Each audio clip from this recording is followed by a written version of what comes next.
Olá amigos, vamos a mais um estudo do livro Renúncia. Este é o nosso 33º áudio e no estudo em PDF esta é a parte 7b. Começamos com um pequeno trecho de uma poesia de Fernando Pessoa. Abram aspas. A criança que eu fui chora na estrada. Deixei-a ali quando vim ser quem sou, mas hoje, vendo que o que sou é tão pouco, quero buscar quem fui, onde ficou. Iniciamos a parte 7b, onde buscaremos mais um elo de ligação entre o capítulo 7 da primeira parte e o capítulo 7 da segunda parte. É preciso sondar estes livros, os romances de Emmanuel, com o coração desejoso de aprender. Olhar com esses olhos cheios de sentimento nos permite ir onde as palavras não foram ditas, mas vividas. Encontraremos Alcione na primeira parte ainda criança, recordando que o primo de Madalena, Antero de Oviedo, desencarnara, e nesta etapa do livro conta-nos Emmanuel que ele retorna à vida, nascendo como filho do casal amigo que trabalhava na fazenda vizinha, em regime de escravidão. O menino nasceu com problemas físicos, o que faria com que fosse sacrificado pelos donos da fazenda, os Estigarribia.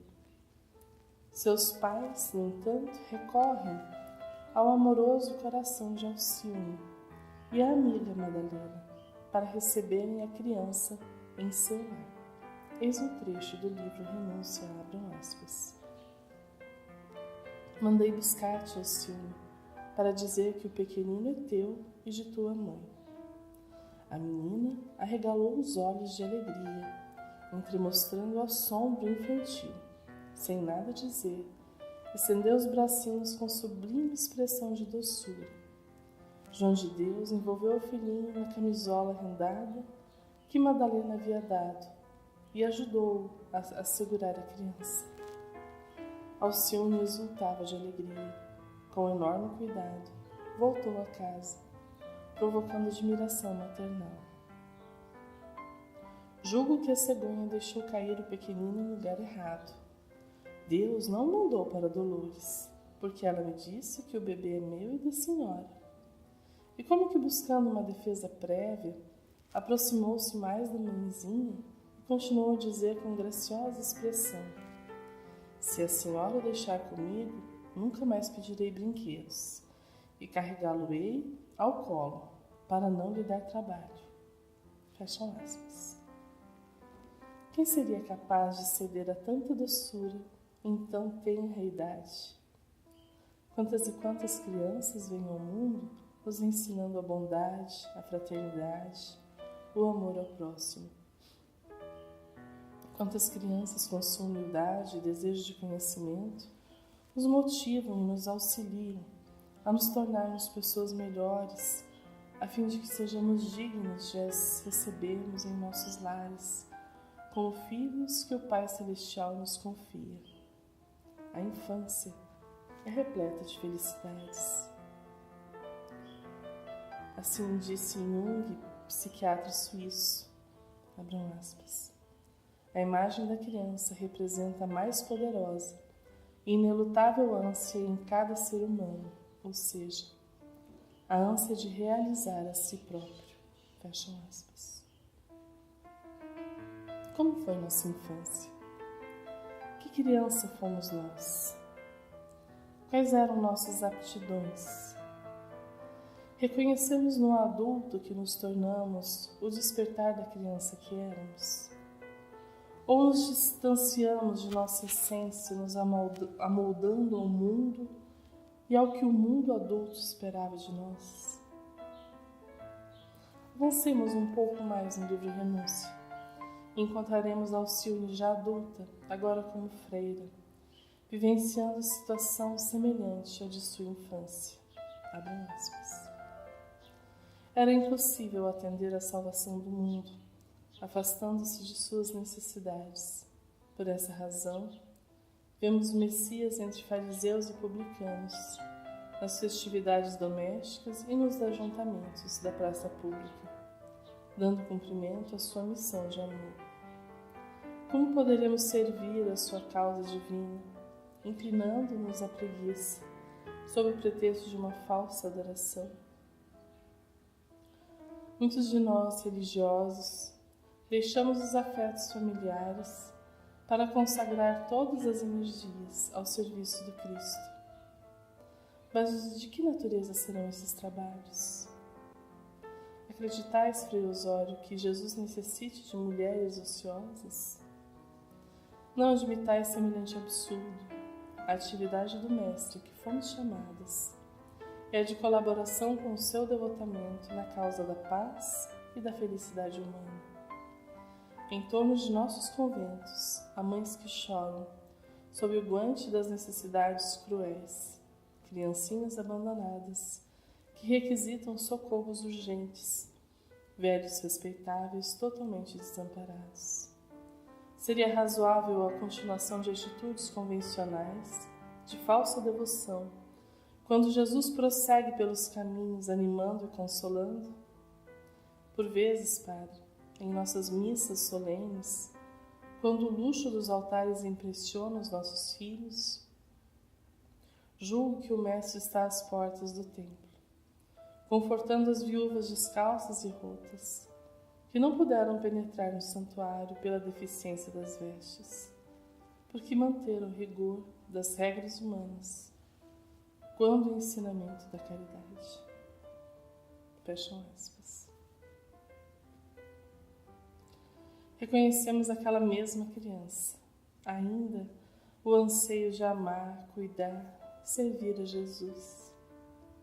Alcione permaneceu fiel à sua essência, que já transparecia desde a infância. Mas não é assim que acontece com a maioria das pessoas.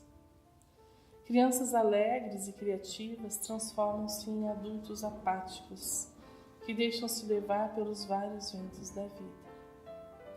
O Dr. Laí Ribeiro, médico cardiologista e palestrante internacional, faz uma reflexão sobre o tema. Abram aspas. Muito da nossa essência se manifesta na infância. Com os talentos não é diferente. Nas brincadeiras infantis, manifestam-se os talentos e as aptidões que acabamos por esquecer com o passar dos anos, mas que podem transformar e dar novo sentido à vida adulta, se resgatados a tempo. Você já perguntou para uma criança o que ela quer ser quando crescer? É bom se preparar para respostas. Você pode escutar de tudo um pouco: bombeiro, atriz, jogador de futebol, astronauta. Marcos Ponte, o primeiro astronauta brasileiro a conquistar o espaço, desde pequeno sonhava alcançar as estrelas. Mas muitas vezes nossos talentos ou aptidões não são tão claros e definidos, ficando mais fácil esquecê-los e perdê-los pelo caminho. Porém, com calma, paciência e atenção, é possível resgatá-los. Um bom exercício é recordar-se das atividades que lhe proporcionavam prazer nas brincadeiras dos tempos de infância. Em uma folha de papel, relacione as brincadeiras e os jogos de que mais gostava, contando detalhadamente qual era a sua função e que habilidades eram exigidas. Não tenha pressa. Se não vier tudo à mente, mantenha esse papel com você e vá acrescentando itens, conforme for se lembrando. Este é um excelente exercício de autoconhecimento e que irá ajudá-lo a redescobrir seus talentos, além de servir como um guia para potenciais profissões ou trabalhos em que você conseguiria se sair bem, reunindo prazer, felicidade e realização. Muitas das respostas pelas quais buscamos incansavelmente durante a vida estão guardadas dentro de nós mesmos. Basta ter coragem e determinação para buscá-las, o que não é tarefa simples. Porém, você pode se surpreender com os resultados. Fecham aspas. Assim, Aprender com Alcione requer de nós, principalmente, um olhar para a sua vida. Um detalhe como este pode nos passar desapercebido, e vejam o quão importante é. A infância é uma fase riquíssima, e quando fazemos referência a ela, não estamos pensando apenas na vida presente, mas na nossa infância espiritual, onde começaram a desabrochar os mais belos ideais e promissores talentos, e dos quais, infelizmente, muitas e muitas vezes nos distanciamos. Certa feita, uma amiga me disse que quando Deus nos criou, sonhou para nós belos sonhos, e que a nossa vida é uma busca deste sonho, de encontrar a nossa identidade, o querer do Pai Celestial. Há um livro do Chico chamado Filhos do Rei, da ministra Veneranda. Talvez alguns se lembrem dela dos livros de André Luiz. Pois bem, este livro é considerado um livro simples e direcionado para crianças, mas trata-se de uma obra muito profunda. Vejam um pequeno trecho, abrem aspas. Mas os príncipes, para quem o poderoso rei criou tão formoso reino escolar, depois de crescidos, sentiram-se seguros em seus uniformes e em seus lares, e desviando a inteligência, esqueceram o Pai compassivo e criaram perigosos monstros dentro de si mesmos, com os quais passaram a se aconselhar. Os colaboradores diretos do grande rei continuaram ensinando o bem e a verdade, a paz e o equilíbrio. Entretanto, os aprendizes não quiseram ouvi-los por mais tempo. Os monstros que eles próprios haviam criado envenenaram-lhes o coração, fazendo-lhes que a escola era absoluta propriedade deles, dizendo-lhes que a escola era absoluta propriedade deles, que deveriam dominar em torno de suas residências como verdadeiros e únicos senhores. Em breve, os filhos do grande rei, esquecendo os deveres que lhes cabiam desempenhar, começaram a humilhar, derrubar e perseguir. Destruíram árvores veneráveis sem plantar outras que as substituíssem. Organizaram caçadas aos animais pacíficos, matando-os sem necessidade.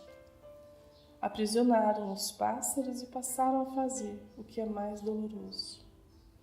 Combateram-se uns aos outros em guerras de sangue, deixando misérias e ruínas atrás de seus passos, para adquirirem supremacia e poder, honras e autoridade.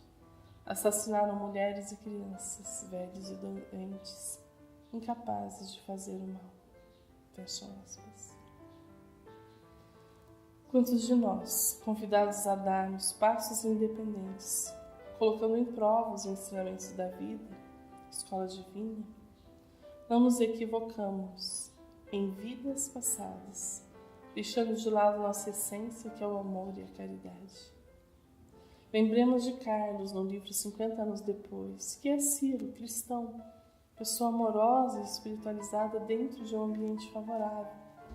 Porém, em terrível queda quando chamado a provar a sua fé, como Carlos Kleinhahn, no livro Renúncia. Quando nos esquecemos de nossa origem, nos esquecemos da paternidade divina e tentamos caminhar em desacordo com a lei de amor, tropeçamos. Hoje que olhemos para trás com coragem, resgatando a criança que nos mostrava aptidões e talentos esquecidos, deixemo-na despertar novamente. Quando Jesus disse no Evangelho de Mateus, capítulo 19, versículo 14, deixai vir a mim as criancinhas e não as impeçais, porque o reino dos céus é para aqueles que se lhes assemelham, ele nos convida a este movimento de buscarmos em nosso interior a pureza e a verdade. Novamente, iremos nos socorrer de um comentário de Emmanuel sobre este versículo, que também se encontra no Evangelho de Lucas, para com ele, então, encerrarmos a nossa reflexão desta semana. Abram aspas. surge o progresso da sucessão constante de labores variados em todas as frentes da atividade humana. Um esforço acompanha outro.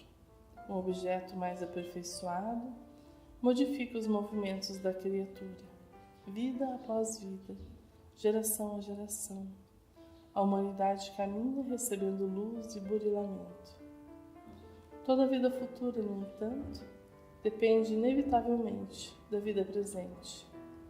Como toda colheita próxima se deriva da sementeira atual. A infância significa, por isso, as vibrações da esperança nos dias por vindouros, muito embora a fragilidade com que se caracteriza.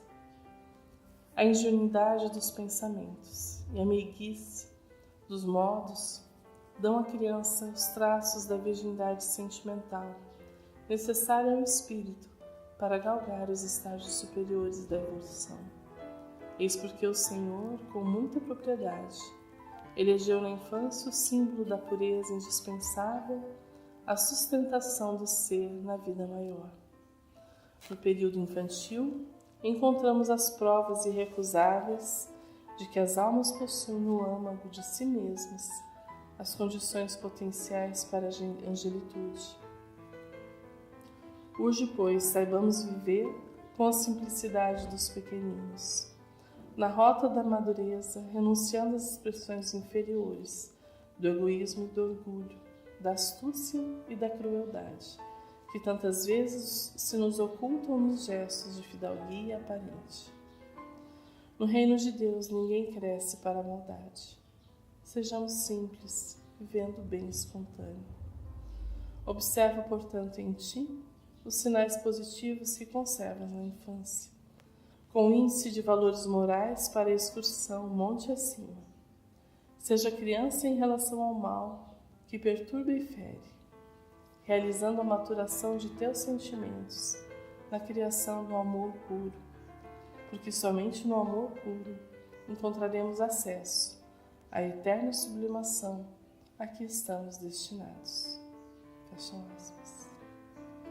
Como disse Fernando Pessoa no poema citado no início, a criança que eu fui chora na estrada, deixei ali quando vim ser quem sou, mas hoje, vendo que o que eu sou é tão pouco, quero buscar quem fui, onde ficou. Busquemos. Jesus nos auxiliará.